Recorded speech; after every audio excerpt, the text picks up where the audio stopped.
everybody. You're listening to the Big Chill Podcast. This is episode 701. New season, same scene.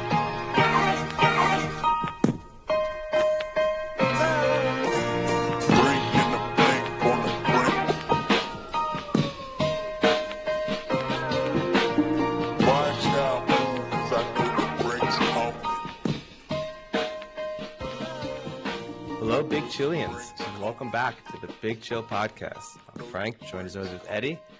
Eddie, how's it going? It's been a long time since we've recorded an episode.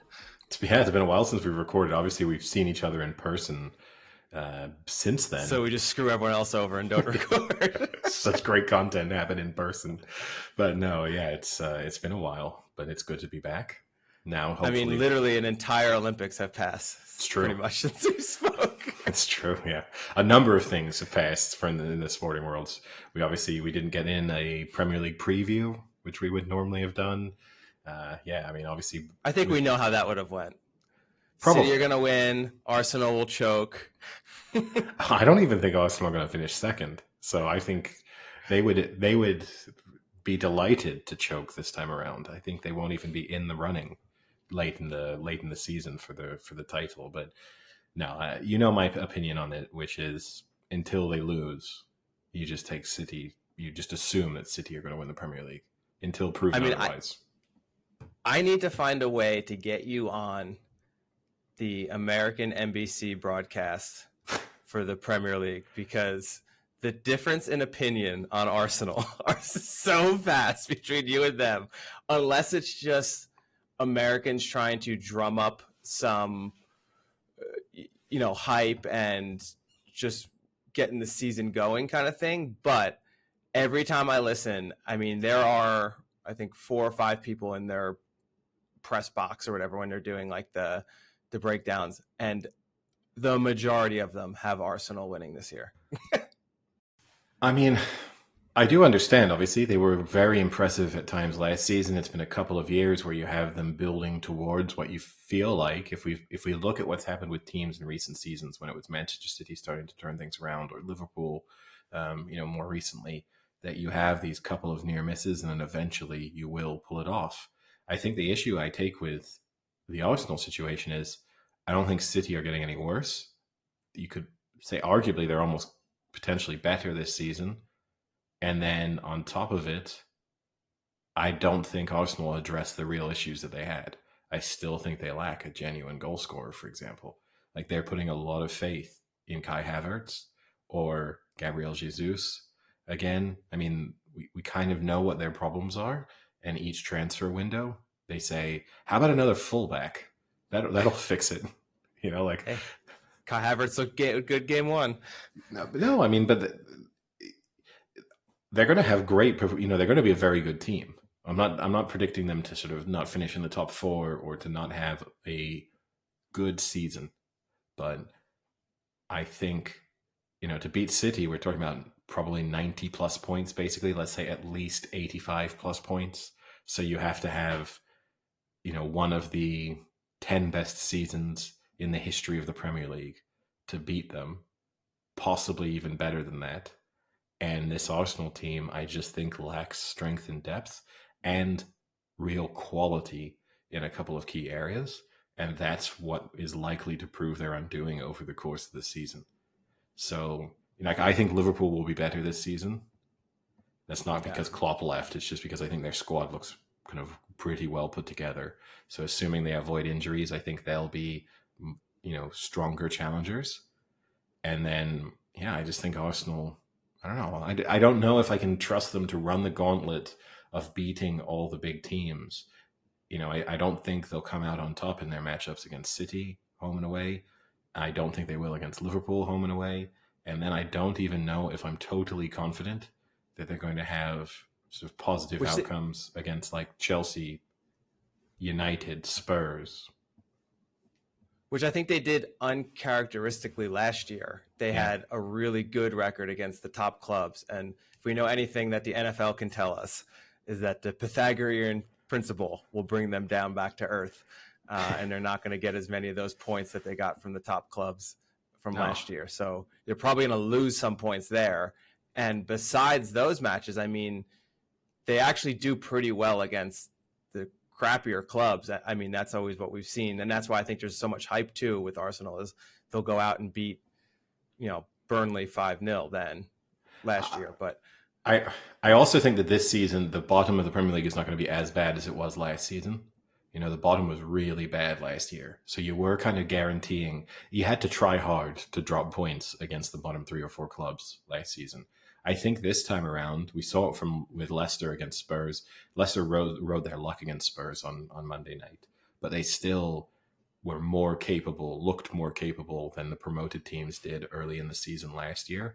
So I think it will be a tougher challenge against the bottom, quarter of the Premier League this season than it was last season. And so as a result of that, I just think Arsenal will be tested more consistently throughout the season. And they just don't have... Again, they're putting a lot of eggs in the Saka, Odegaard, can someone like Martinelli take a step forward, or, Trossard, can he evolve from a sort of super sub into a real difference maker over extended periods of time? There's a lot of question marks there. And the expectation is that they continue on this upward trajectory. Like every player in their team has to keep getting better for them to close that gap, whereas City can afford to just be copy and paste what they were last season. And I don't know, obviously could well be proven wrong, and I'm certainly not going to overreact to City looking pretty good, even without Rodri, against Chelsea on Sunday. But I think we're just going to see more of the same from City, and I'm not confident that anyone else in the chasing pack is going to be able to match them over the course of 38 games. Well, from here, there's 2 great segues we can make. I think we're slowly becoming known for our lists and for how accurately you can guess the lists. I had 2 people talk to me about that when I saw them in person, people who listen. So I'll first transition to this list from the Premier League. We talk about Arsenal's lack of true goal scorers. Most goals scored in the last 5 years in the Premier League. Players, not teams. Okay. Players. Can you name the top 5? And I'll give you a hint. Number 6, just missing it, is someone we just kind of indirectly mentioned in Jamie Vardy of Leicester. Okay. I guess the question is, does Erling Haaland scrape into the top 5, even though he doesn't have 5 seasons of play? And I'm going to guess he does, just because of the sheer number of goals he scored. I will put Haaland in the top 5. He's in 4th. Okay. He's in 63 goals already in his young Premier League career. It is a tricky... Because I'm then trying to think, I guess Harry Kane will be in the top 5, even though obviously he didn't play last season. Harry Kane is number 2 with 86, even missing an entire season. Salah. Mo Salah is number 1 with 100 goals in the last 5 seasons. And one of the surest bets in Premier League, he scores opening match. I bet it again this year. I bet it last year, and it continues to work. Well, only if we'd been recording before the opening match, you could have taken some credit for that. But Frank's he scored the most opening match Premier League goals in the history of the Premier League. Great stat a week ago. I think this will be a new season for us. It makes sense that we're launching season 7 as part of this episode. Maybe the trend of season 7 can be Frank's best tips for a week ago. Just yeah. Hey, I've got an incredible stat, and if only you'd known 72 hours ago. Okay. So you got 1, 2, and 4. It's a little tricky after that. I'm tempted to put Saka on the list, but that feels a bit generous to him. Maybe I'm trying to think of goal scorers who've played 5 seasons. Is also Saka is not. He's like 15th, way off place. Even more. You could have. Number 3 is sitting at 78 goals, so he's got. Is Sadio? Are all of them still Premier League players? They're missing 2. Yes. I have. They're both still in the Premier League. I think number 3 is fairly easy that you're missing. Is it? He is consistently taken probably in the top 5 or 10 of any Premier League draft. Okay. Whew. I don't want us to waste too much time on me thinking through this one. I can't believe. Give me a clue. I'll say 1 is English. Number 5 is plays for England at times. At times. Plays for England at times. Raheem Sterling? Nope. Plays for England at times. Was he in the England squad for the Euros? Yes. And is he a forward? Yes. I'll give you a great stat I actually learned at the wedding from him. He's originally from Torquay. Well, that doesn't help me. You mean from... And when you say from him, you didn't learn it from the player. You learned it from former co-host Sam. From the other person I know from that place. Gosh. I'm trying to think. Does he play for Aston Villa? He does. Okay, so that's an easy one for me. Ollie Watkins. Yes. And he's number 5, Ollie Watkins. So you're missing number 3. And number 3 is the obvious one. Obvious one. You're going to be kicking yourself. Plays up front. Currently plays. And has he played all 5 seasons? Yes. Oh, just put me out of my misery. It's surprising because his teammate is also in the top 5. Oh, Son. Shit. Yep, Son. Oh, damn it. Didn't even cross my mind as an option. Which I think is probably somewhat symbolic of Son's career, which is he risks, even though he's very, very good, risks being something of an afterthought in discussions about the Premier League. So I'll transition from that to a more fun one. Okay. And that is Premier League pint prices Okay. at each stadium. All right. Do you want to take a guess at who sells the most expensive pint in the Premier League? And this is the cheapest one you can get. Okay. Is the most expensive one out of any of the clubs. London-based? Yes. Fulham? No. Chelsea? Fulham is number 5. Chelsea? Chelsea is actually Chelsea's number 4. Arsenal? Arsenal is number 1. The cheapest option for a pint. Do you want to guess at what the pint is?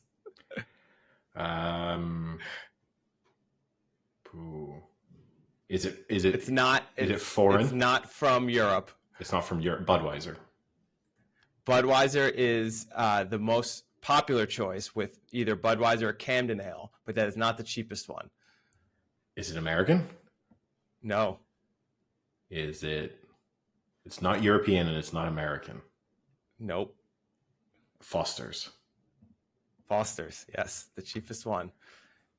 And a Moretti will cost £7.20. A Foster's will cost £6.30. I mean, last one. This is. I don't think you'll get the cheapest club, or the club that sells the cheapest pint. Ipswich. Nope. And I'll tell you what it is. Okay. It's a Carling. Manchester United. Manchester United, the cheapest pint with a £3 Carling. It doesn't surprise me because they put in, even though they get a huge backlash from their supporters, right, for the state of the ground and all that thing, they do a lot to try and appease the fan base in terms of cost of attending matches and things. So it doesn't stun me to find that they're the cheapest. And they're also in the fortunate position where revenue driven from, alcohol sales probably don't even factor for them in there. Yeah, and actually it even says in the article that the Supporters Trust at Man United spoke to the club about how they were just getting ripped off left and right at the stadium. So they heard and provided a pint of Carling for £3. That's cheap. I mean, that's genuinely really pretty cheap. I mean, the problem is you probably have bought a ticket on the second-hand market for £300 to attend the match you're at. So the £3 pint is probably not offsetting it too much. But if you're a season ticket holder, that's pretty nice. That means you can do a lot of your drinking. I mean, it's also worth noting for our listeners who are either not English or have not been to a Premier League match, you cannot drink during a match, like in your seat. So your ability to take advantage of a cheap pint or to be ripped off by an expensive pint at a stadium is limited to pre-match in stadium or on the concourse at halftime. So it's not like going to a sporting event in the US where you might be able to drink like 10 beers during over the course of an NFL game. You're probably only getting through 3 or 4 pints at most. And most people attending a match are probably maybe having two, like one pre-match, one at halftime. But so yeah, if you're only spending £6 on that, it's pretty nice. But everything else is going to be astronomically expensive, I'm sure. So I guess quickly then, since we did miss an entire Olympics, were there any highlights? I have to say, for me, it was quite a unique Olympics because I spent the majority of it in a foreign country and watched pretty much just Great Britain highlights for 2 to 3 weeks. And would occasionally see an American competing in an event if they happen to be in the same heat as someone from Great Britain, or if they were just of that level that they were a worldwide star like a Noah Lyles or someone like that. But for the most part, I had to watch. And what's interesting I'll say about that is they're in some sports that are rarely covered in America, sports that Americans are not good at. So that was kind of interesting to see some sports that I normally wouldn't watch and to hear commentary with experts in sports that I didn't think really had commentary, Yeah. So that was fun. And I actually enjoyed it. And what was nice, it was on at the same time zone as where I was. So I was able to watch things like at night if I was back in the hotel, after dinner, I was able to watch the end of some events live, which was kind of cool because in the States, obviously, it's on, for me, it was a 9-hour delay. Yeah. So. Yeah, obviously I was in Paris for virtually like almost all of it. We went to a wedding together. Well, we both attended the same wedding. In the final few days. We have gone to weddings together, but this wasn't one of them. In the final few days. So I was out of Paris for like the last 4 days of the Olympics, which is when, the big athletics finals happened, the basketball finals happened. So I did miss those things. But no, for the most part, I think there was a lot of doom and gloom surrounding the Paris Olympics kind of in the build up in terms of what a mess it would be and how expensive everything was going to be and how nothing was ready. And I thought it was a pretty exceptional experience as someone in the city. Like getting around was easy. The venues that I went to were really, really good. Certainly the purpose-built venues that I went to were excellent. Like the only venue I went to that I didn't really enjoy was when I went to watch the football, the soccer, and that was at Parc des Princes, so where PSG normally play. And that just, they held us outside the state. Like I added a degree of Olympic security to, it's like, well, you have PSG playing here every week or every 10 days. Why don't you just do the same stuff you do for those matches for this match that I'm attending? Like surely the same standard of security would probably be all right. Maybe one additional layer, and obviously maybe, more presence there in terms of monitoring things. But it was a little strange. So we kind of got held outside the stadium for an extended period of time for seemingly no reason. But aside from that, the atmosphere at the things that I went to were great. I enjoyed everything. One of my big takeaways was I think a lot of people spend a lot of money going to the Olympics, get there and realize they don't really care about the Olympics. Like everything I went to, there were people sitting around me paying absolutely no attention to the event that was actually going on. I mean, I went to the volleyball and the woman sitting in front of me, and I was on the third row of the volleyball. I had really good seats. The woman sitting in the second row in front of me was watching a different event on her phone whilst at the volleyball. Like literally not paying attention to the Olympic event she was at, and instead was streaming something on her phone and watching that. And that was kind of a theme. I do think people like buy all the tickets they can get, the 2 years ahead of time when things become available, and then get there and think, why did I buy tickets for, judo? I don't even know how judo works. But no, it was good. And the atmosphere in the city was pretty good. I think it had, I think most people probably will have enjoyed all of those things that everyone was worried about in terms of either public transport not working well, aside from the issue with the trains into Paris the day of the opening ceremony when the lines were tampered with. Everything went well, and there were no major security issues. The police seemed super friendly and involved with people. That was very noticeable. Like taking photos with people, trying to interact with fans as they walked around the streets. I'm sure, and we've got the Paralympics coming up, but once that's over, the police will be back to their grumpy usual selves. But they were, very happy for those couple of weeks. But yeah, it was good. Really enjoyed it. So, I saw an article that said, I hated my time at the Paris Olympics. And of course, I had to click it. It instantly got me. And it was from a person who is an event organizer and writer for a nonprofit sports media organization. They had also went to the 2020 Tokyo Olympics. And most of the criticism was, it wasn't like in the Tokyo Olympics. But the things that annoyed me about this is the majority of them had nothing to do or couldn't really have been controlled much by the people who organized and ran the Olympics, and is more just a general criticism of Europe and maybe Paris in particular versus Tokyo, which is a very modern city in comparison.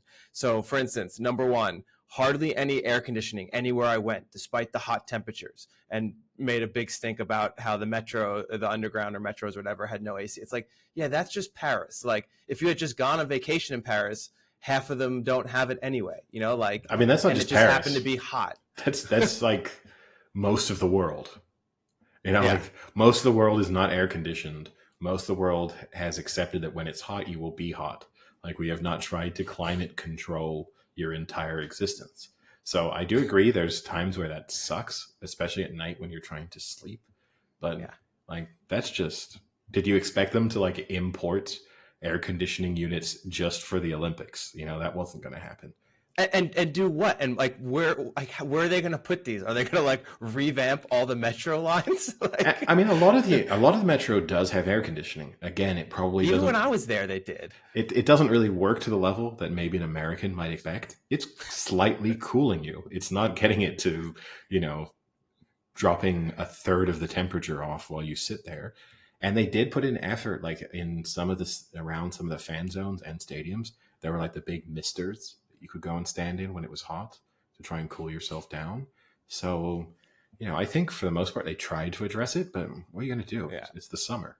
And if anything, weather-wise, It was the opening ceremony that got kind of killed by it raining. It was actually the opposite. The big downside to the weather was actually the rain in the opening ceremony. This is a weird one. Number two, the rats weren't afraid, which made me afraid. They were shocked that rats roamed the streets of Paris with boldness and audacity. I mean, again, that just feels like you're in a major city. You see rats. Yeah. And an old city, again, you're trying to compare against Tokyo, which is a much more modern city in many aspects. So, it's very difficult. Also, they were at the Tokyo Olympics during the pandemic. I know. I was going to save that to the end, but that was the best part. Is because it gets better as it goes when they compare it. So transportation was a headache, and this was in Tokyo. There were free shuttles to transport guests from the airport to media-appointed hotels. In Paris, I was given a 30-day free metro card, but apparently the metro doesn't work well. It just takes forever. Okay. That was their complaint. Again, in Tokyo, there was a 5% of the amount of people taking it. And additionally, one of the concerns would have been we need to put travel, logistics in place so that we reduce the possibilities of the spread of a virus, because we don't want media members taking public transportation and then giving athletes, exposing athletes to COVID. So there's another element there they're dealing with fewer people, and they had to take extra precautions.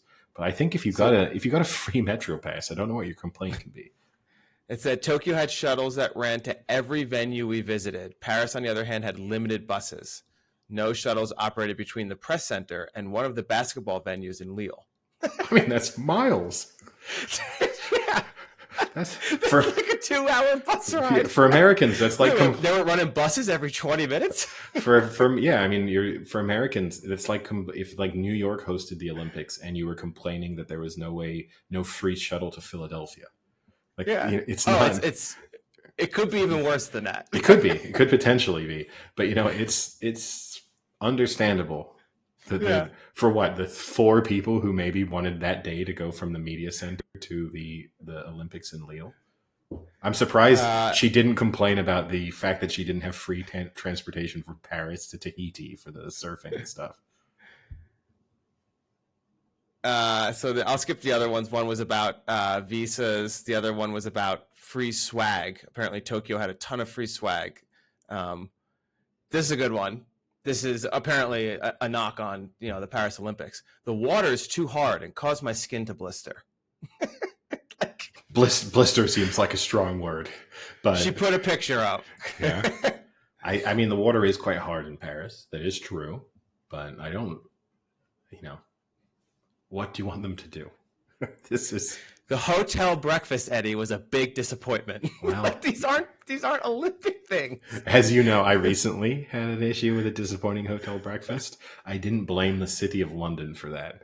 That was a no. It would be even worse than that. It'd be like if you blamed the 100. Yes, it's true. Because we went to a 100 event, and when you ate breakfast at your hotel that day, the breakfast sucked. So the 100 is shit for providing people good breakfast. I might tweet at them. This might be the Hilton already felt my rage. Now I'll move it on to the 100. Yeah, and that was the major issues, that they had a terrible time. Yeah, as I said, I thought it went really well. The only thing I can understand people really complaining about was the opening ceremony. And I don't mean because of the controversies surrounding some of the elements, just because I think I commend them for the ambition of the athletes of going knocking down the Last Supper. Yeah, taking down the Bible. You condemn that? Yes. Now I can understand. Condemn or condone? I commend them for the ambition of the athletes coming down the Seine. I think conceptually it was cool. The downside is they obviously were not able to really rehearse any of that. And I think had they rehearsed it, they would have realized this is really slow. Like, this is extremely slow. And if you're in attendance, and especially people paid, 5, 6, 7, 10,000 euros to attend certain parts of that ceremony, you couldn't see a lot. So I can understand if I'd paid 5,000 euros to show up to the opening ceremony, and all I got to see was boats occasionally going past me and maybe the one performance that was going on kind of near me, and the rest of it I was just watching on a big screen. I would have been frustrated by that. It was a coolish idea, I guess. I don't think they pulled it off. And I think every Olympics organizer from now on, I'm sure the people organizing LA 2028 have immediately said to themselves, opening ceremony is going to be in a stadium. That's one thing we learned from Paris. Let's just go back to the tried and tested. So, closing out the Olympics discussion, you had the medal count. The U.S. tied China for gold medals, but convincingly won overall medals, 126 to 91. Any comment on that? How silent we are, huh? I mean, it's to be. Cat got your tongue there, Eddie? It's to be expected, right? You're the biggest sporting nation in the world who invests the most money into a lot of the sports that take place in the Olympics. And, it's no surprise, obviously, the combination of population size plus financial backing plus pool of athletes you would expect. There's not a lot of countries that can compete with the United States on those fronts. So, yeah, no, nothing to say. For me, for example, the only disappointment was that France finished above Great Britain in the medals table. That was, the France benefited from the host country boost that I never quite understand. In both gold and only in gold though. Overall, yeah. Great Britain had one more medal than France. Yeah, but This isn't the US. We don't like fudge the medal table so that it favors us. But Well, I think I all they need to do is just make it weighted. I think making a weighted medal table is fair. 3-2-1. Because 3 points for a gold, 2 points for a silver, 1 point for a bronze. Problem solved. So if you win 700 bronze medals or whatever it is, you can, if like every event is a bronze for Canada, Canada can top the medals table. But no, I don't quite get the home country boost. Like I can understand that home field advantage in terms of the noise of the support helps, and that maybe you focus more in the build up to that Olympics, depending especially on what event you might be, where the Olympics might not be the major, event in your sport, and you decide, well, my home country's hosting it, so I better focus on the Olympics this year. And I know that the countries that are hosting it can occasionally invest more into their athletics teams and stuff to try and improve their performance. But it is one that confuses me slightly at times. But no. How do you feel about the fact that, for instance, football or soccer has to play 8 matches with 11 starting players, and that's 1 medal, and someone can swim a 50-meter specialized style that lasts 45 seconds, and that's the same weighted medal? I mean, arguably it's more, right? Because I think the Olympic gold medal in like football, I would not be that impressed. If someone came up to me and told me they'd won an Olympic gold medal, and then afterwards I find out it's for football, for men's football in particular, it's cool, but it's nowhere near as cool if they told me they won an Olympic gold medal in swimming or athletics. Like, I mean, what are you going to do? The only thing that surprises me a little bit, because obviously with France, like Thierry Henry, the coach of the French team, he doesn't get a medal. Like it's an interesting one there of like, when should a coach kind of get some level of credit? Like Steve Kerr doesn't get a medal. Like, and I get it because the shot put coach is not going to get a gold medal because his shot putter wins gold, and he is more involved in that shot putter's day-to-day preparation than Steve Kerr is or Thierry Henry is in their athletes. But that felt a little weird. Yeah. Speaking of the basketball, I know you didn't go to normal basketball, but you did go to the 3-on-3. Yeah. And I want to get your take on how is 3-on-3 basketball? It took me a little bit to warm to it there. Like the first couple of matches that I watched was not super entertained.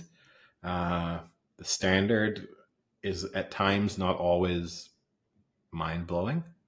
And it does feel like sometimes you think to yourself, hey, maybe if I went to a park with really talented basketball players, I might see an equivalent level here.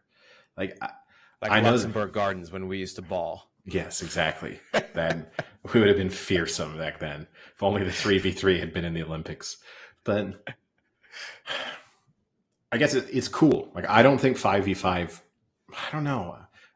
I'm kind of okay with 5v5 being in the Olympics because there's a lot of countries that really, really care about their national team performance in basketball, and that is the pinnacle. But it's just strange to me that part of me, like watching and we should have a 3v3 a gold medal winning 3v3 basketball player coming on the podcast soon from this Olympics. So I don't want to shit on it too much. But part of me thinks, like, had you just taken LeBron James and Steph Curry and any one of a number of other players on the U.S. men's basketball team, do they just win the 3v3 gold medal, like, straight away? You know what I mean? Like, that's what feels weird slightly as an Olympic event is, are you watching the best athletes in that sport? Or are they getting to specialize to a degree, which is like, you probably weren't good enough to make it as a 5v5 player. Now you're a 3v3 player, and now you're also being put on the biggest world stage to do that. That's the only thing that felt a little odd, I guess. So, I mean, this is eerily similar to a lot of discussion happening right now about flag football being in the Olympics, and the current quarterback for the U.S. flag football team standing his ground that he is better for the team than Patrick Mahomes would be if Patrick Mahomes played. And his most recent quote is that he has a higher IQ of the game than Patrick Mahomes. I think he's getting unfairly criticized a little bit because I know he's saying flag football, but people are just thinking he's saying football. And there is a big difference between playing flag football and a normal American NFL football. So I wouldn't doubt that he has a higher IQ in playing flag football because he's playing it his whole life, and Patrick Mahomes probably has never really truly played besides messing around at like a camp or something. Yeah. So he probably does, but that doesn't mean to say that if you gave Patrick Mahomes a month to play. I mean, obviously the NFL season ends first week in February. That 2028, he ends in February and then just says, okay, from now until August, I'm just focusing on flag football. Yeah. He's a better player. I mean, that's... Yeah.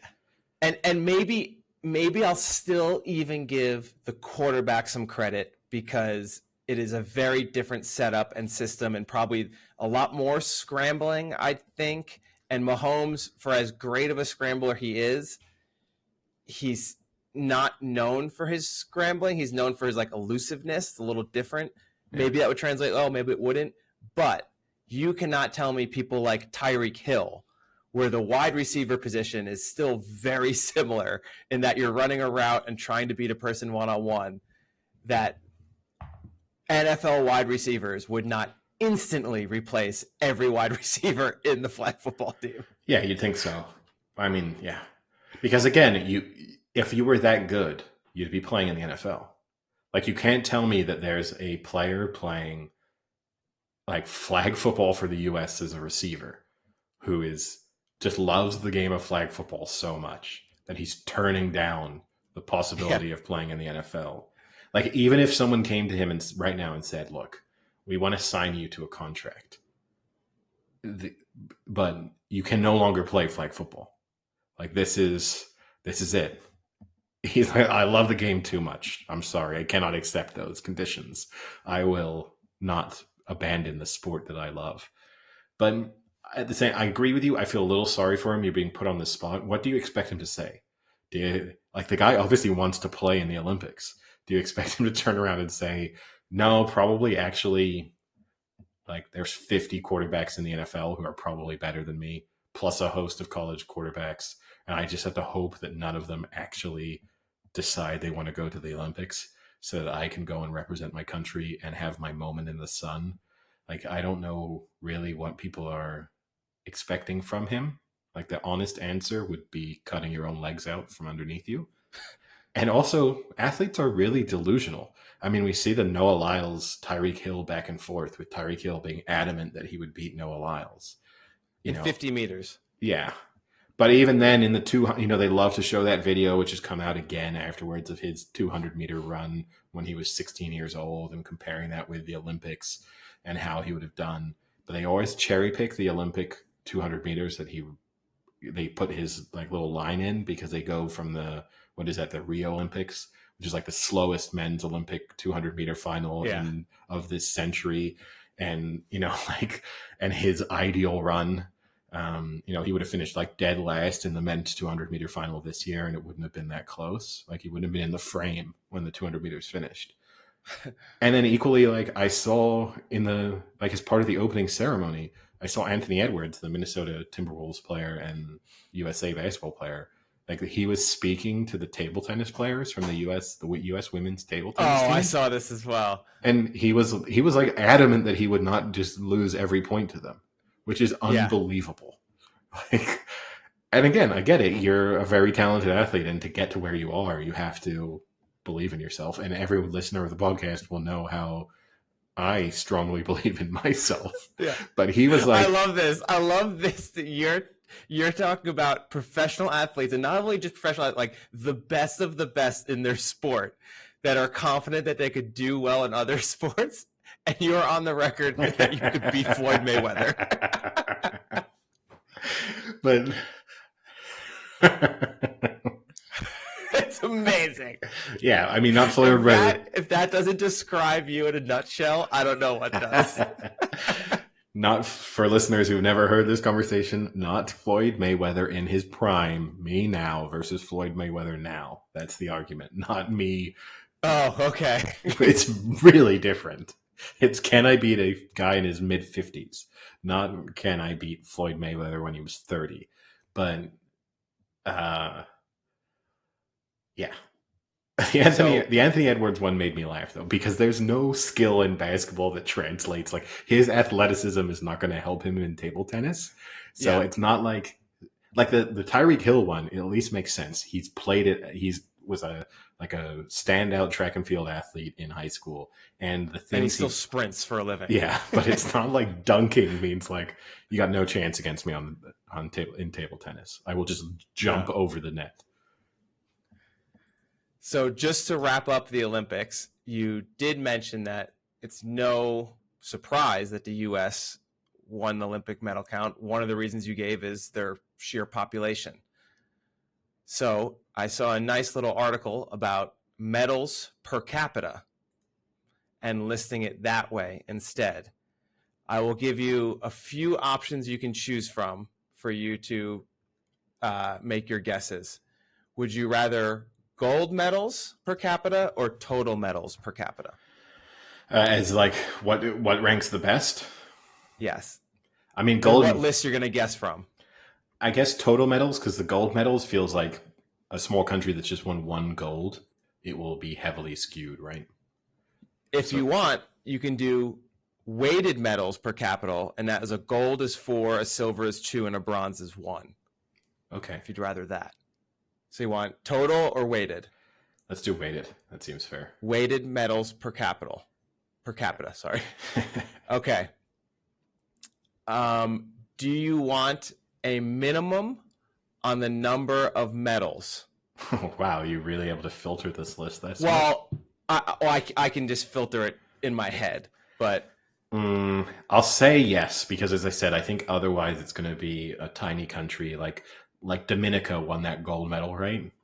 And I'm going to imagine that puts them, if not top, but certainly in the top 5, just because their population is like sub 100,000, right? I mean, I know the athlete who won it made a big deal out of. I don't mean that dismissively, but in her post sort of events, yes.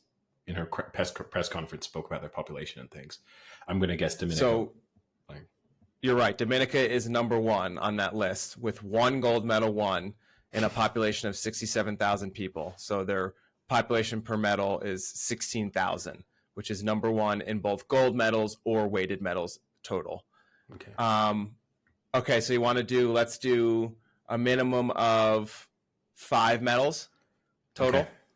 Sounds right. Fair. But they're weighted, but they have to have won at least 5 medals of any combination. Of any combination. Okay. So just to throw out, Dominica was number 1, St. Lucia was number 2, and Grenada was number 3. But okay. They all only won either 1 medal or 2 medals. Okay. So 5 medals at least. Do you want to name, if you can name the top, let's do 3 to 5. All right. I'll guess New Zealand pretty high. New Zealand would be number 1 then on that list. So they won 20 medals with only 5.3 million people. That's 93,000 people per medal, weighted medal. I'm not sure I'm going to throw them out there, but Australia are definitely going to be close, if not in the top 3. But I'm not. Australia are 4th on the list that we're creating, or 9th overall, and they had a lot of medals. It doesn't tell me because it's weighted, but like 55 medals, about a little more than that, and that would have been 217,000 per medal. I'll say Jamaica. Jamaica is 2 below them, and they are 235,000. Can I ask for a clue? So I'm missing obviously 2 of the top 3. Are any of them European? 1. So you've got number 1. You're missing number 2, number 3, and number 5. Yeah. And they were all European. Oh, they're all European. Jamaica was number 6. Yep. Uh, the Netherlands. The Netherlands are number 3 on that list. Ooh, now it gets tough. Possibility. European countries that did well. Like Belgium, I saw, but I think that was pretty much only the cycling that they really won medals in. So Not Belgium. credit to Remco Evenepoel for maybe the coolest Olympic celebration ever. I don't know if you saw that, like when he got off his bike in front of the Eiffel Tower before he'd even crossed the line. I think that's a rare, iconic cycling moment. 2 more European nations that did well. Denmark? Nope.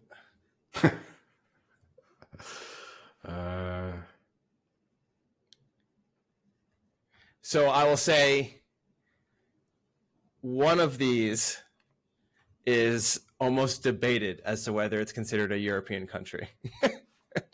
Okay. Okay. It's right on the border. So Eastern European? Like what? They're both Eastern European. Both Eastern European. But this one's more Eastern European. Oh, no, I'll take the number 5 is not, I don't know if you call it Eastern European. I don't know. Central. Number 5 is Central. Number 2 is definitely Eastern. Definitely Eastern. Number 2 only has 7 medals total, and one is probably one of the most iconic medals of the Olympics. So track and field? No? Oh, wait, never. Am I thinking the wrong? Don't give me wrong clues. Oh, no, it wasn't. It wasn't him. Where was the shooter guy from? Oh, he was Turkish. He's Turkey. It's not Turkey. Sorry. Okay, yeah. so it's somewhere close to Turkey is what you're telling me there. I'm going to put you out of your misery. Number 1 is New Zealand, if we're doing at least 5 medals. Number 2 was Georgia. Okay. Makes sort of sense, I guess. Number 3 was Netherlands. Number 4 was Australia. And number 5 was Hungary. Okay. All makes a degree of sense. On the list of weighted medals per capita, do you think rank France, Great Britain, and the United States? Well, Great Britain, I guess, would be above France. We have pretty similar population sizes, but edged them in overall medals, and the gold medals were pretty close. So I'll put I put Great Britain above France. The US becomes tough because you're dealing with like 6 times the population, basically 7 times the population, but probably over 6 or 7 times. So I'll put US number 1, weighted. I'll go US, Great Britain, France. It is France, Shit. Great Britain, and the US. Okay, so the inverse of what I said almost. Exactly. Well. France and Great Britain were close with about, if we're doing weighted medals, about 500,000 people per medal. The US is at 1.1 million. Who's the worst? China? Or India? Oh, no, it's going to be like the India. Big ones? It's going to be like India. Because India was the worst. What, they had 1 medal? 6 medals total. 1 silver, 5 bronze. So it's like 150 million people per medal. 200 million people per weighted medal. It's not the greatest performance. China not that far off. India was ranked 89th. China was ranked 74th. I know, it was a good Olympics. I know there's some people who hate on it still for reasons. I don't know what people really sometimes expect out of the Olympics anyway. I mean, it's that thing you care about every 4 years, and most people pay no attention to any of these events. But delivered some, the closest men's 100-meter final ever.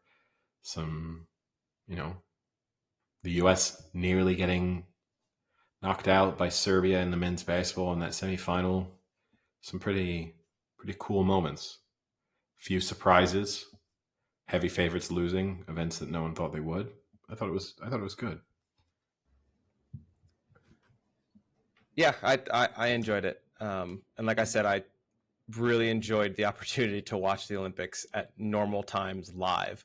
Was kind of nice, which will more than likely happen for me the next Summer Olympics, which would be nice as well.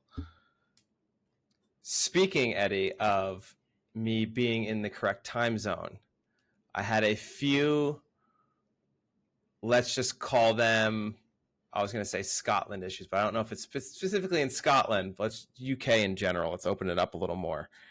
So I spent a week in the Highlands in Scotland, and it was really, really nice. One of the things that bothers me about the UK is the lack of wide mouth drink options when getting like to-go drinks. So like, for instance, here in the States, if you were to get like a larger size Gatorade, the opening at the top of the Gatorade is not like the opening that a child drinks from. It's like you can legitimately gulp a Gatorade and drink it at a nice pace. Every fucking water bottle, you can buy a 4-liter bottle of water in the UK, and it's the tiniest little fucking hole, and it drives me insane because one of two things happens. Either you have like that stupid air thing where it's like, and then the bottle starts crunching like crazy. I gotta be honest with you. What you just did, you don't want me to clip and turn into a meme. The combination of you glugging and the hand gesture, that's not something you want on the internet. Or number two, they have this stupid little squirt top on them. Yeah. And that thing is useless. I have never experienced any type of issue with the size of openings in drinks bottles. That is, not only have I never experienced any issues, I've never heard anyone complain about this before. And so I think every American would complain that when they go over to Europe and they get like a big bottle of water or something, it's like a pain in the ass to drink the water. Well, here's already one thing. I think you'd be surprising a few Europeans when you get a really big bottle of water and you're drinking it out of the bottle. You know what I mean? Like I know. I understand it's an American thing. They're already expecting you to be civilized and to pour that into a glass. So there's a slight difference there. Like, unless you're playing a sport or something, you know, it's so rare that you would be drinking like directly out of a 1 liter, 1.5 liter bottle anyway. So, but it's also like your size of your mouth doesn't change based on how big of a bottle you've bought. So I don't know why you'd need to increase the size of the opening. Like, the rate at which I drink the liquid, I want to be consistent.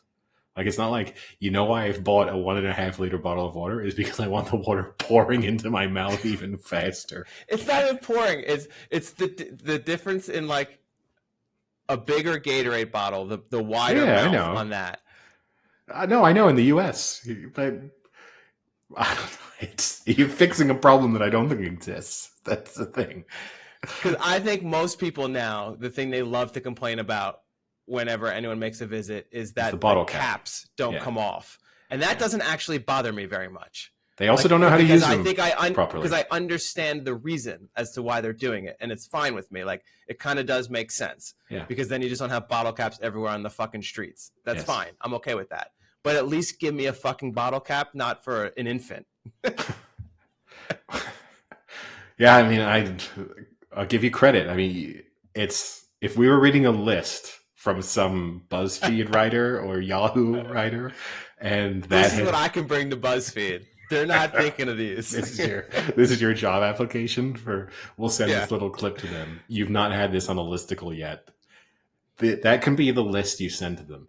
10 things that have never made a BuzzFeed listicle, and if you go for 10, if you go 10 for 10, you can name your price in terms of being hired by them. That's all right. What are the other gripes? My next biggest gripe about my vacation in Scotland were the French people. And maybe it just wasn't French people. There may have been other European countries. And I'm sure I would actually probably add Italians to this list because I can at least tell the difference in the languages. The lack of awareness that other people are also on vacation in these very beautiful destination location like spots within a country. It blows my mind that they're just so fucking unaware that there are other people in this spot where they took 20 minutes to find a parking spot to begin with, that then they're just out there like no one else in the world exists. It's fucking insane. I completely understand where you're coming from, because I think that the French and the Spanish I would normally highlight are like very difficult tourists to deal with. But I do think there's going to be a significant percentage of our listeners who will see a certain degree of irony in an American calling out other nationalities for being inconsiderate when traveling abroad. But yeah, no, I get where you're coming from. Yeah, and it's a lot of it too was particular because I did some hiking along the trip and did Ben Nevis, and that was an instance too where it would be many tourists and visitors were hiking, and the lack of hiking etiquette in these people was crazy. I mean, they would actively get in your way, or you would try and pass them, and they would like step into the lane that you were trying to pass and almost knock you off this mountain. And they had no idea. And then you'd be like, oh, sorry, excuse me. And they would look at you as if like you were the asshole. They're literally stopped in the middle of a trail because they're like drinking water or changing their shirt, and then get mad when you try and pass them instead of them just moving one foot to the side to do whatever they want. So that kind of got to me a little. And I agree with you. I would say Americans on the whole are not good tourists. Let me follow a slight follow-up question there. You obviously mentioned the fact that you hiked Ben Nevis, the tallest peak in the United Kingdom. You're a pretty active hiker. How many before you die, how many tallest peaks in countries do you think you'll tackle? Is this the only one you've done so far? Yeah, that would be my first tallest peak in a country. I've done states. Yeah. We're not going that specific. Well, in fairness, Arizona's the tallest peak in Arizona is much taller than that. No. I mean, Ben Nevis is like, I mean, we discussed it before you did it, right? Ben Nevis is like a fairly casual walk. Like, it's not a... I would not say a fairly casual walk. It was a pretty good hike. I mean, if you want to walk it and do it in 5 hours, yeah, you probably could, but with a lot of breaks. Like, it's doable. But people do it in flip-flops. Hiking it. People legitimately do it in flip-flops. I saw a few people in flip-flops and they were struggling, and it was amazing. I wouldn't want to do it in flip-flops, but it is to put for people unaware of, like, they're not picturing K2 when we're talking about this, right? Like, this is a fairly, as far as tallest peaks in a country go, it's a pretty unimpressive one. So yeah, how many others? It's 4,000 feet elevation, so 1,300 meters. How many others do you think? Will you do another tallest peak in a country before you die? Yeah, I just have to find a country that has very small peaks. I would like to do, I'm trying to think, well, the States is tough because I think in the States it would be McKinley, but that's Alaska. So that's kind of not fair. Inconvenient. And slightly unfair because it's, like Alaska is enormous and not really, it's part of America, but it's not the continental. Whoa. Okay. First you pissed off the French and the Italians. It's like almost its own country. Now we're pissing off the Alaskans. I get called I'm saying they are very disconnected from the continental United States. I get called an American hater. At least I'm not like a lower 48 truther here. I'm going to look at some of the highest peaks per country, and I'll tell you some countries I can maybe do right off the bat. I mean, for example, I know I have done some of them just in like the Caribbean where you're dealing with like islands. You can do them pretty easily because the peaks are not gigantic, and it literally is like a fairly easy thing to tackle. And I'm sure a lot of European countries, I mean, the Netherlands, I can't even imagine what the tallest peak in the Netherlands is. I mean, it's going to be a hill. So, there's a lot of European countries, a lot of islands that you would be able to do very, very casually. Yeah. So Ben Nevis on the list looks like it's not cracking the top 100. It is very low on the list. And I should say, I think the bigger faux pas I had, Eddie, was that I called it Mount McKinley and not Denali. So I apologize. That's the thing you're going to apologize for? You just... Yes. Yeah, I mean, if you look at it, I'm looking at the list for the lowest maximum elevation. Now, you could go to Ashmore and Cartier Islands, and that the maximum elevation is 3 meters. You could probably pull that one off. I might be able to jump that one. Yeah, not as a short king, but there's that's an easy one close to you. The Bahamas, only 63 meters. That's not too difficult. Bermuda, 76. Maybe give me like I don't want to legitimate one. Like a decent one of a country that I would actually go like to. Over 1,000 meters. You want something? Put that as a threshold. Yeah. So you could do Ireland is at 1,038 meters. Oh, I could do Ireland. Where is that? I'll do that next time I'm in Ireland. Caron to Hill. Caron. I don't. It's a hill. I'm gonna get killed on the. Yeah, I mean it's only 1,000 meters. Now is that 1,000 meters elevation span? Like the difference? It's not like just 1,000. Height is 1,000. It could, yeah. It could technically. It's 1,038 meters above sea level. So it's true that it could be. No, that's right. That's the span. It's the span, though. I'm looking at it too. Okay. So, for instance, that's only 300 meters less than Ben Nevis. So I think that would be a decent one. Other ones, to be fair, Croatia, 1,831 meters. Dinara. That would be a nice one. That's probably cool, I would imagine. It's true that most of the ones in kind of what you've identified as your sweet spot, probably not places. I don't think you're going to go to Botswana and tackle Otse Hill, or to Liberia and tackle Mount Wuteve, but you might. Finland has Halti, which is 1,324 meters, so just shy of Ben Nevis. Australia is 2,000. Yeah, what's your cutoff? I mean, that's probably the cutoff. Yeah, 2,000. Like in a day. I mean, like without hiking, without camping. Jamaica has Blue Mountain Peak, 2,256 meters. So that's just above. Yeah, that'd be a hell of a hike. Iceland, 2,110 meters. So that's just above. That would probably be cool. And Sweden, 2,097 meters. Once again, that's like just over your cutoff. Oh, Cyprus. You got to go to Cyprus and tackle Mount Olympus, 1,952 meters.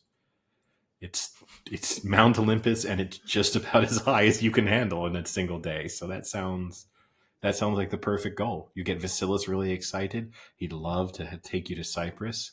He would probably start the hike with you and give up after about 200 meters. And the two of you could make a day of it.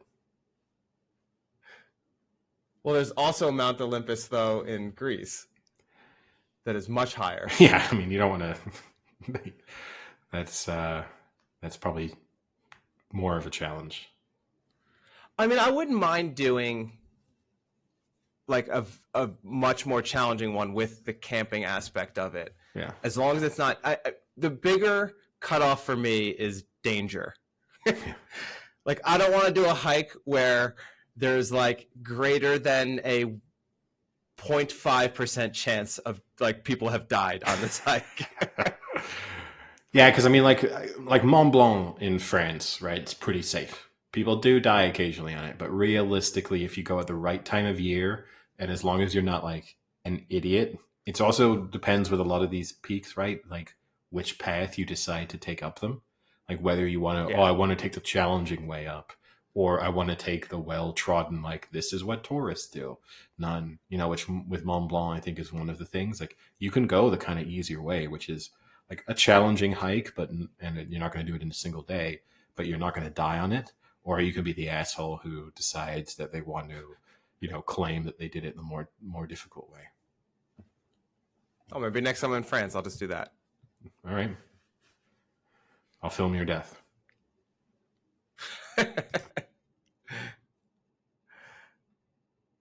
I'm sure it never doesn't have snow though, right? Mont Blanc, not at the peak. Yeah, you're always going to have an element of snow to So I'm deal gonna have with. to have like the gear. Yeah. Speaking Oh, of thanks, Eddie. what? 1994 estimate suggests 6,000 to 8,000 fatalities, more than any other mountain. Wait, Thanks. wait, You want to wait. send me to Mont Blanc? Thanks. Got him. And that excludes the 2 planes that have crashed into it.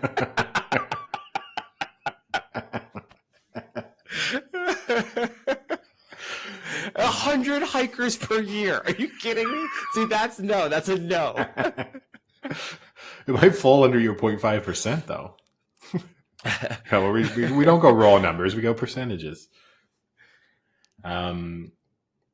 Speaking of some topics that we discussed pre-break, I guess is that the end of your sort of sporting related topics? Yeah, and most of my UK issues. The only thing I think I wanted to mention, but we did already kind of talk about it off podcast, was that was the first time in my life that I used a navigation system without north facing north, Yeah. which I had to tell you it was a big disappointment to me. But between driving on the wrong side of the road and driving on extremely narrow roads, it was a little too much for me to not have a nav system that was like pointing the way I was driving. Which I don't know if we ever actually discussed that on the podcast, that you think I'm one of the only people in the world that does that. Well, I think you're a freak for doing it. I'm sure there's plenty of freaks out there, but I think we maybe discussed it slightly post my visit to Arizona. But yeah, no, it is a weird thing that you always have your navigation system fixed to the compass. I don't understand quite. I think it works in the US really well because it's like a lot of grid systems and a lot of things where the description of where you will be going is linked to like an actual direction. So like head east on this is a direction you'd get anyway, whereas you're not going to get that as much in Europe or anywhere else in the world really. So it does. For me, it's I visualize where I am in like a map orientation. Like if I go to a city, the first thing I do is like look at the map of the city and see like where my hotel is and like where everything else is. And that's kind of how I visualize as I'm like moving through places, is like on a map view. So for me, when I'm driving, I prefer that because I can kind of know the context of where I am when I'm looking at the map. But it does make it more difficult because then at one point it'll be like turn right, but like on your nav system it looks like you're turning left because you're actually going down, but you are like that kind of stuff throws you off a little. It's a little insane, but hey, it works. It works for you. That's all that matters. But I could not do it in Scotland, and it pissed me off because then there were points where I was like, oh, I wonder what that lock is, or like what that mountain is, and I couldn't relate because it wasn't like on the map, so it confused me. But I didn't crash, so I guess it worked. Good job. And you got to where, most importantly, you got to where you wanted to go, which is the real goal. Every time. I don't think they sell GPSs by saying like, we promise you won't crash. Like you won't get where you're going, but you won't die either. I didn't Michael Scott it. I didn't drive right into a lake. But no, that's a weirder thing. Speaking of disappointments, we obviously spoke about Horizon. It was on my list to ask. I have watched Horizon. So for those not aware who missed the fact that it only made $350, I think, worldwide, Horizon was the much anticipated, only to Eddie, Western saga. Yeah, created, written, directed, starring, everything by Kevin Costner. Yeah, 4 parts, projected to be 4 parts. Doesn't look like it's going to make 4 parts now. Like, it's beautiful. I will say this. Like, it is super beautiful. But it lacks, like, a cohesive story. There's a lot of... You can tell that he's viewed this as, like, the 4-part. And so you're being introduced... Like, in part 1, you're introduced to multiple storylines. It's probably 4 main storylines. And at first, there's no connection whatsoever between any of these. But you can kind of see how they're probably building Like in reality, we'll probably never see them meet, but there is obviously an idea that these characters are going to come, their paths will cross at a certain moment in time, and you just kind of feel like there's no, it doesn't follow any of the traditional narrative rules. Like you don't really get introduced to characters, so you are 45 minutes into the movie being like, I don't really know anything about this person or why I'm supposed to care about them, but the scenery is stunning. Like there's no doubt about that, and things just kind of happen. Like it feels like you've just been dropped into that period in time, and you're just being shown a day in the life, but you don't know why. Like, so it's like, it's not. Neither does Kevin Costner. No. That's the problem. And if he'd focused on any one of those individual stories, it probably would have been a lot better, and you would have come away from it enjoying it more. And it almost felt like it would have been better off as a TV show. Like it felt a little bit more. And I guess once you've already decided to put things into like a 4-part approach, so that is sort of season 1, season 2, season 3, season 4, it kind of might have been served more by just being like a super high budget Netflix or Amazon TV show. Might have delivered the outcome that he wanted. But I think that's probably beneath Kevin Costner. I don't begrudge him for that, like being like a cinema. Yeah, he only did 5 seasons of Yellowstone. That was just really beneath him. That was just to fund this. Yellowstone's gone. That's all of that money gone. that went. He whored himself out on TV so that he could make this movie, and it probably didn't pay off. But it. Will you see part 2? Oh yeah, I'll see it all. You and 6 other people. Pardon? Maybe if you keep this up, you can get like the private showing, the private viewing when they don't even release it. And he's just like, I'm going to invite 9 special people to come with me and watch the finale. Oh, I think if I buy him a ticket to all of the first 3 parts, it will just be me and the 25 other people who've met that criteria at a private viewing at his ranch in Wyoming, and that's it. Like the movie will not be released; it will just be us, and sitting awkwardly next to Kevin Costner for 2.5 hours, and then it's beautiful. Though I will say, if you like. It's a great advertisement for America in that respect, because it does make you want to go. Like it goes it covers a different areas across these storylines. It starts in Arizona, not too far from you actually, and then transitions over to like Montana and Wyoming and stuff. And it makes you want to go to these places because you just see vast, unaffected countries. That's just what it looks like even now. Like they've not had to edit stuff. They've just gone to a remote part of Montana and filmed something as you've like crested a mountain, and it's super beautiful. But that's not a great argument for being a quality movie. I have to wonder, because it got a huge standing ovation at the Cannes Film Festival, like a 20 minutes. Everything gets a standing ovation. I know it does. The Cannes Film Festival. I think it's every fucking thing. But like, what was going through their minds? I can get maybe if you work in a very particular area of cinema that you would be like, whoa, that was beautiful, visually stunning. But for the average actor, because the acting it's not bad, but it's none. And it's got decent star power in it. But yeah, it's not, I would not tell people, unless you are a little bit of a like Western obsessed like I am, I would say probably you can give it a miss. But go buy a ticket. Just make Kevin Costner happy. Well, I had, 2 10-hour flights, so I had ample time to watch some movies and give some feedback. I can't remember all the movies I watched, unfortunately, but why would you, Frank? It was a week ago. It was more than a week ago, and I had COVID after, so maybe that has an issue. Well, the first flight was like over a month ago. I did watch 4 episodes of The Lioness, which is a Paramount Plus show, and that was decent. Unfortunately, I don't have Paramount Plus, so I can't finish the season that I just started. That's how they get you. But I will have to eventually buy it. I think I'm actually going to buy it this week because I'm running out of TV shows. I watched Everything Everywhere All at Once. I had Okay. not yet seen that, and I watched that, and that was pretty good. Like, I enjoyed it. It was very different and strange, but very well done.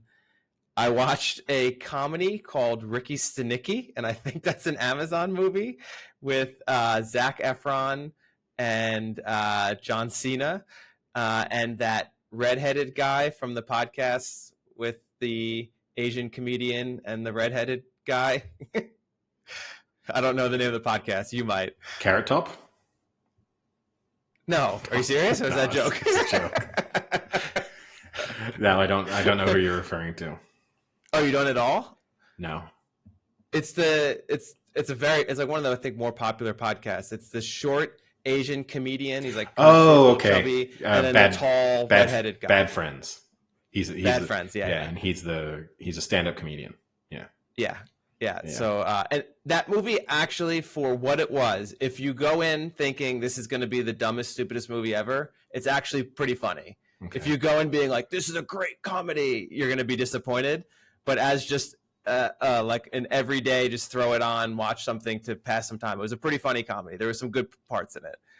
But the highlight, Eddie, of my entire viewing experience was the highly rated, highly discussed, highly praised Challengers movie. Many people have said so far it could be the best movie of the year.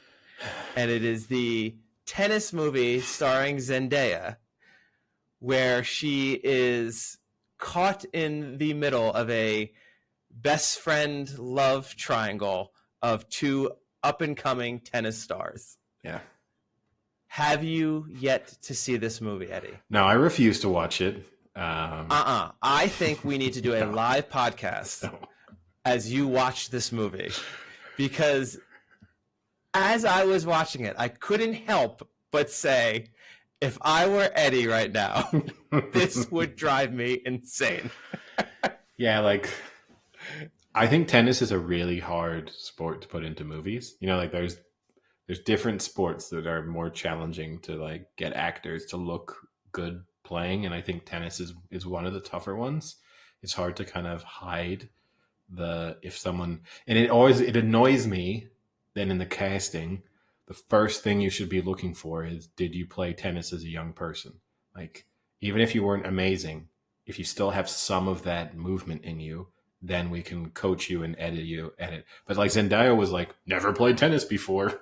But Eddie, she looks so athletic and graceful in her tennis scenes. It looks stupid. Amazing. It looks stupid. Like all of them, just nothing looks right. The serving looks atrocious. Like you see clips of it and you like, there's no way you'd see that clip and be like, that person looks like a professional tennis player. And that to me, from a sports movie, I know there's people who do not care. They watch that movie and that doesn't matter to them. But to me, that would automatically ruin the experience for me. And then what pisses me off more, and this is more just based on the way like marketing of movies works, is that then like she has been in attendance at every major tennis event then as part of the marketing machine. Like, there she is at the French Open. There she is at Wimbledon. There, and that's not her fault. I understand that's what they have to do. But I would say, though, unfairly, though, I've seen her at many tennis matches before this.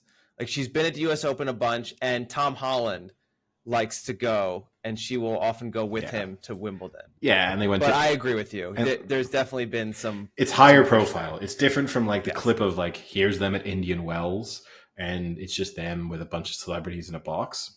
I don't care. Like, you can have your interests and go and do what you like. This is more like you're becoming part of the machinery of Wimbledon. Like, oh, she is speaking to the athletes now. Like, I saw a clip of her like speaking to Novak Djokovic. Why the fuck? Who cares? You poorly played a tennis player in a movie. You know, like, we don't get George Clooney to go and talk to Dr. Fauci. Like, there's not, it doesn't matter. But yeah, I'm going to throw a few things at you here. So the premise of the movie is that she is coaching her husband, who is a multiple Grand Slam champion, who has fallen upon tough injury times and is trying to make one final comeback to win, I think, the last of the Grand Slam, like the US Open or something like that. And he's lost his confidence, Eddie. He's got no confidence left. So what they're going to do is take this former number one in the world player and drop him into an upstate New York Challengers tournament for the total purse of $5,000 so he can go back and win matches and know what it feels like to win and be a winner and get his confidence back. Yeah. When in fucking hell would this ever happen in a sport? Oh. Why not just go to your country club and fucking smoke a few 90-year-old women and get your confidence? He gets dropped into a tournament. It's called like the Freddie Roberts Tire King Challengers Championship or something like that. No, I mean, yeah, that's obviously because it's true. And this is what's annoying is you're not that far away from something that could kind of happen. Like you see tennis players drop from like top 20 in the world players suddenly playing really low level tournaments. That does happen, but it doesn't happen to Andy Murray. You know, like I was literally gonna say the comp I would give is that this is Andy Murray. Yeah, that's a legitimate comp. Like it seemed like they won a similar amount of majors, and they were of that. Like he is the spokesman for like one of the bigger brands of tennis. You know, so like that level. And it's true. Like so that's like Andy Murray going to Blackburn for a local tournament. Let's not go too far. But you know, like, and Murray on his comeback, as part of his comeback, he played like he played the 500 events, the ATP 500 events, which are and like challenger events, which I'm sure is where they got their name for this movie from. It is, and those are low level events, but you're still playing against like he's picking the ones that like the better ones of those options. It's not like, and his goal isn't just to get his confidence back. That was about, let me get some match fitness.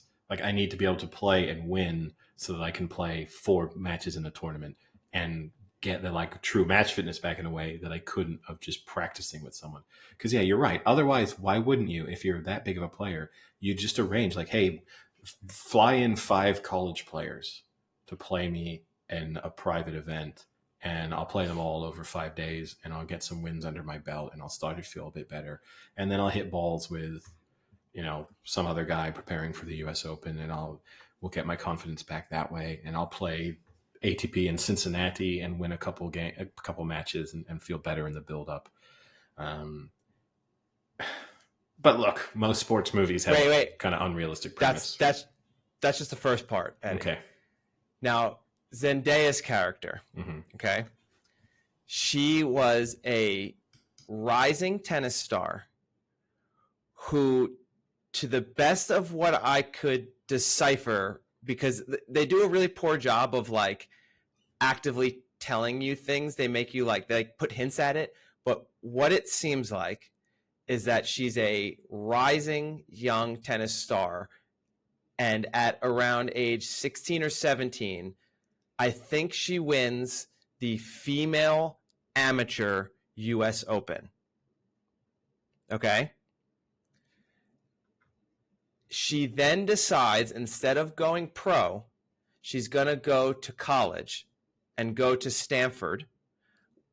And at Stanford, she wins, I think it's like 2 or 3 back-to-back national championships or something like that. Then in her last year, she blows out her knee in one of the dumbest fucking scenes I've ever seen, where they kind of like show it and it looks so stupid. It doesn't look like she tears her ACL. It looks like her tibia decides to come off of the knee. It's like awful. At that point, she then can't ever come back. She can't get back to what she was. So she ends up coaching and then ends up making her way through coaching and refinding the guy that she knew, and now she's his coach and wife, right? She is still, at this point, one of the most famous female tennis players. 8 years after winning just one amateur US Open. Like, she's still highly recognized. she still is a spokesperson for like tennis companies and worldwide car companies. Like, it's insane. I would beg any tennis person, like a decently casual fan, to name the amateur US women's winner 8 years ago and ask if she's still relevant. Or to tell me who won the national title. Like, even tell me the school that won the national title in tennis, last year. And there is a growing trend, especially of athletes going to, they touch on like something of a hot topic, which is there are more tennis players who are going and playing collegiate tennis and then like delaying their professional career and then doing well, having success once they become professional at 21, 22 years old. So the path that she chose, I would not necessarily say is bad. Like the idea that she would go to Stanford and then, focus on developing as a player, that's fine. But yeah, the idea that she would be super, super famous, they're basically saying she's Maria Sharapova, because they're saying like, here's someone who has managed to maintain fame in spite of not delivering tennis success. So like Sharapova is clearly the parallel there, but Sharapova had achieved professional success that got her that level of fame and attention and then started losing. Whereas this is like, you didn't even do anything super notable, but people are going to fall in love with you. No. So yeah, it's never played professional tennis. And this is 13 years after she won the US Open. I kind of just looked it up in a fake plot scheme, obviously. And the other part though too is I get the choosing college thing, but the way she's presented at this amateur US Open, it's as if she is the next Serena Williams. It's not like she's very good. Like, she has her own catch lines, sold out stadium, signing autographs. Adidas has her as like their like next gen talent. Like, she's at like this Adidas sponsored event and she's the highlight of the US Open Adidas party. She's the highlight of the party, not the professional tennis players. It's her. It all sounds very realistic. Yes. And then the whole love triangle thing was very dumb and very unrealistic that this person would make these decisions she's making. But built into it is, this could get slightly controversial, but something that's kind of starting to happen too often in movies and TV shows, that I think it's like overemphasizing it, is like the underscored homosexuality of male sports. Like, it was a very apparent subplot, like theme of this movie, is that like they're actually just in love with each other, and then the finale is them like connecting, quote unquote. Like, yeah. I've seen the clips where they kind of have like semi approach a threesome, or she's trying to encourage a threesome or something. So they do that. Okay, they do it. No, they don't. They just make out, and then they end up like making out with each other, the two guys. Come on, Frank. When you were an athlete, you never had some makeout sessions with some rivals. Yeah, and maybe this has happened, but I feel like there are so many shows and movies now that like this is always a subplot. It's like, this doesn't always happen in male sports. Like, it does happen, and it's true, and that's fine. Yeah. But it's not like every sports team growing up. It's just like gay undertones. Are we gay? Like, that's not how that works. Hey man, I really enjoyed playing basketball with you today. Do you think we're gay? Do you think? I agree with you, and I do think actually, and you're right, it's a difficult topic to approach, and it's very important, obviously, that they put, like there is diversity in movies and that you get representation of people with different backgrounds and different experiences. That's super important. And you can argue that for too long we haven't had any of that representation.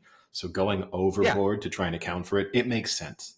But it's true that like in the diversity and representation at times. And this isn't the like, there shouldn't be black people in Lord of the Rings. That's not the complaint. But it is sometimes like, hey, if you're portraying real life, 60% of the population isn't gay.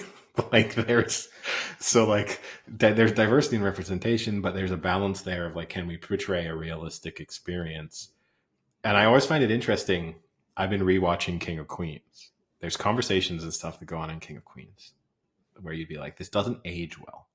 Like there are things said there, like jokes about being gay or certain types of jokes that would not be made in a sitcom, like a network sitcom nowadays. But at the same time, it's actually far more representative of what a truck driver in Queens would be making as a joke. You know, like the modern version of Kevin James's character in King of Queens would be this very sort of, you know, aware truck driver.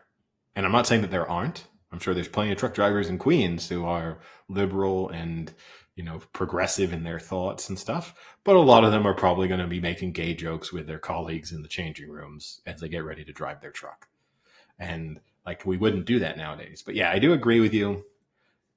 All male sports, I never experienced it. But you know what's also interesting? Women ask that a lot because when women are like, you all shower together though and stuff. Like the number of times I had girls or women even later in life ask like, well, yeah, but wasn't there like, oh, like, don't you look, don't you touch? Like, no, it's like, no, you're just showering. Like there's no, like, yeah, you see things because obviously you're not covered. Like I wasn't shielding my eyes because I was afraid, but you're not going to be like, hey, Frank, nice dong. Like, let me get a grab of that. Well, you clearly didn't wrestle, so.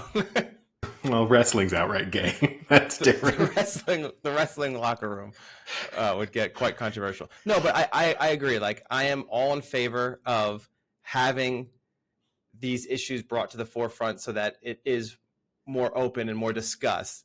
But I feel like the last 5 movies I've watched or shows I've watched that involved a male sports team all have this same plot. Like, it's not happening every time. So maybe it's unfair for me to just pull this one movie out of context because I've seen this plot happen more often probably than I also think this is different too. If the plot of this was just like one athlete sort of struggling with their sexuality and then coming to terms with it and coming out as gay, that would be one story. But the kind of weird love triangle combined with a semi-threesome, I don't think that's happening. I don't think Rafael Nadal and Roger Federer, as they were like sort of processing their rivalry at one moment, also made out with each other, you know, because they're like... Well, they were doubles partners, Eddie. That's where it comes from. They grew up playing amateur doubles together. Oh. So they grew up together. I played a lot of doubles when I was younger, and it's true. I did have... Did you have one partner, though? For a long time, yeah. Me and a guy called Magnus. And why'd you guys break up? He started dating another guy. Did he really ditch you for another player? No, I mean, this is when we were in high school, and he was 1 year older than me. So he graduated, He went off to college, and that was kind of the end. It was a shame. We had a very good understanding. A lot of doubles is like having that sixth sense of, you know, the move that your partner is going to make and stuff. There is a truth to that the connection you have to develop as a doubles pairing is super important on top of just the skill level. But yeah, Magnus and I had something a little special, but not romantically. Anything else entertainment wise? I know we didn't discuss House of the Dragon. I actually haven't finale. I haven't watched it. Wow. Like that wedding hit right as obviously that episode aired. And then I think it shows my enthusiasm for the show itself. And then I've been on another trip afterwards, and I haven't watched it. It's going to get watched this week. I know there's some criticism of the show overall. I think people felt like there were positives in that season, but maybe didn't totally deliver on some of that. But well, then do you have anything else? I don't think so. Yeah, it was a pretty good wrap up. Obviously, good Premier League fixtures coming up this weekend, and lots of sport kicking back in. We'll maybe do a bit of mini college football preview, make some predictions for that next few episodes, then a full NFL preview to come. But no, I think that's pretty much it. Yeah, and it looks like so far some of the rookies are already shining. I saw Caleb Williams had a really nice touchdown run. Jaden Daniels named the starter for the Washington Commanders. So we might be a good season of rookies, which would be interesting. I think overall, this is feeling like it's building towards being a really interesting season. I think there's a lot more. There are fewer divisions that just feel like they're going to be absolute gimmies, which I think the last few years we've had a lot of divisions where it's like, okay, well, the Chiefs are winning that division, the Patriots are winning that division. Like I felt like almost 50% of the divisions I knew going into it exactly who was going to come out of it. And then from there, I felt confident who I thought would be in the AFC and NFC championship games. I think not only are there fewer divisions where I would sort of bet on who was going to actually win it, but also I think you can make a strong case for maybe 8 teams, 9 teams having real Super Bowl potential if things go their way with a little bit of luck and if the right things happen.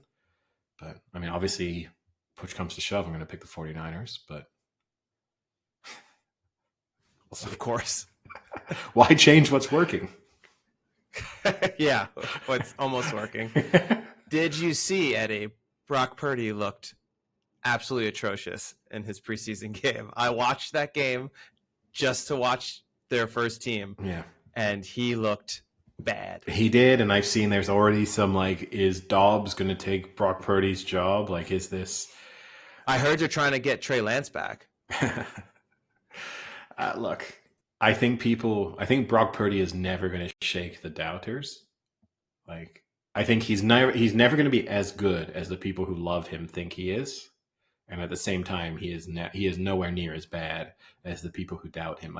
There are people who legitimately believe he's not an NFL caliber quarterback, and this is a guy who went to the Super Bowl, took his team to the Super Bowl and nearly won the Super Bowl, and the year prior nearly took his team to the had a chance to take his team to the Super Bowl in his rookie season. So I have faith in Brock Purdy.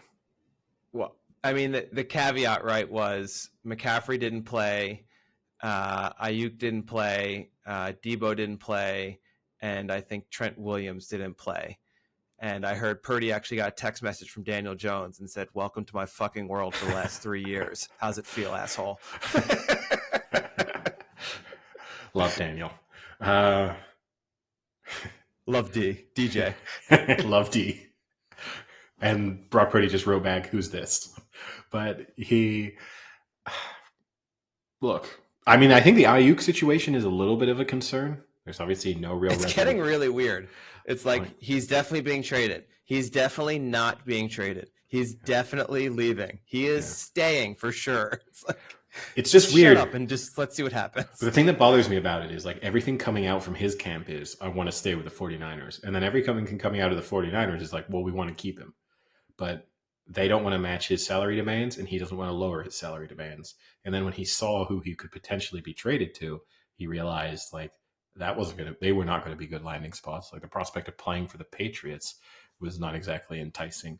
So, yeah, I think you obviously have to have that resolve. This isn't like a contract holdout where look, by week 1, the Niners have had that in recent years. They had it with Bosa. It was okay, that everything's going to be in place. And it doesn't matter that he's missing the preseason and stuff. With Aiyuk, it might matter a little bit more. And I'm not totally confident that everything will be in place by week 1 of the season. And I'm also not totally confident that even if it is in place, that they won't shake future trade. Because you can definitely see this one where he's going to be offended. I can't believe you even thought about trading me. It's you've insulted me by even listening to offers. Therefore, I don't want to be here anymore. But yeah, seems kind of no end in sight other than the season starts. And at that point, he just has to realize, you hope that, and I'm very sympathetic to players. We were obviously just talking off podcast about Bradley Dack, the Blackburn player who had 2 terrible knee injuries right at a moment in his career where he was starting to get interest from Premier League clubs. And that's a really good example as a player why sign the big contract. When you get the big move offer, take it, because you can have one injury and things can be kind of over and it's never there again. He did. He married a celebrity star. That was a big move. He has a reality TV show, yeah. And he dyed his hair blonde. But I'm sympathetic to Aiyuk that like get as much money as you can, because literally one hit and this is going to all be over and there's no next contract coming. At the same time, not a great history of players who do hold out for extended periods of time or really, like sit out to try and force trades. Like things do not tend to go well for them either. So you hope that you get the right advice around you, which is like, hey, $5 million less a year, you're still going to be super rich. Like we are talking about generational wealth when you're getting paid, whatever it is, $25 million a year. Like you'll be okay. You shouldn't go broke. But who knows? All right. I guess with that, we'll call it a day, and we'll be back to discuss some football and Premier League next episode. Sounds good. All right. Talk to you later. See ya. See ya.